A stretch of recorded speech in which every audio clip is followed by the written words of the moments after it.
uyu ni umwanya w'amakuru mu rurimi rw'ikinyarwanda mugiye kugezwaho na Nkurunziza Elisa. Ntago ndaza kuba ni njyenyine, ndabafatanyije n'itsinda rigari ryayabateguriye kwamamaza. Mwari muzi ko ku kigo cya Epirwisi dufite abakobwa b'inzobere mu gukina umupira. Rero nawe mubyeyi niba wifuza ko umwana wawe yamenya gukina umupira, kanda akadomo wawa Epirwisi abanje babagezagaho amakuru. Nkaba nitwa Mugisha Noel.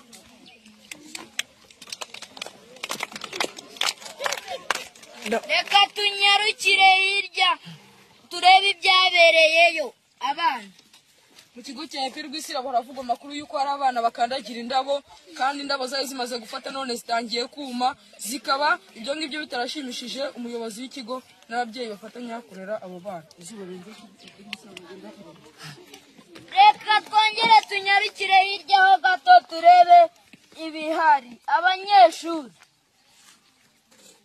uruzi ko abanyeshuri ba Epirwisi basigaye bazinduka bagakora etide, bakaba basigaye banishyura n'amafaranga y'ibiryo nk'uko bikwiye, tukaba dusigaye turya neza nk'uko bikwiye nk'uko leta yabigenye. Umuyobozi w'ikigo kiyobora abo bana n'abarimu babasha kurera abo bana bakaba barabyishimiye cyane. Mukereze Epirwisi izuba rirenze.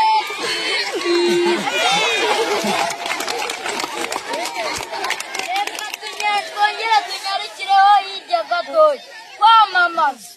Uruzi ko ikigo cya Epirwisi ahandi zitirwa mu karere ka Kayonza. Rero nawe mubyeyi niba ushaka kwandikisha umwana wawe, kanda akanyenyeri akadomo wawa izuba rirenze TV.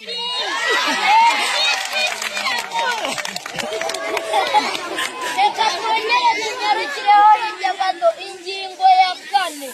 Abatinze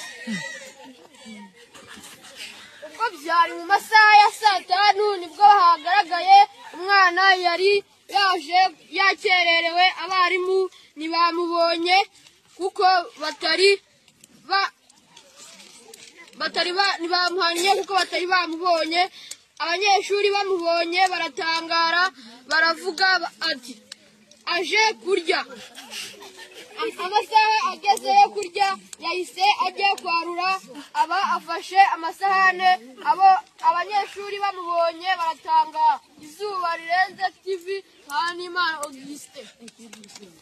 reka twongere tunyarukire ku ngingo ya 5. Abana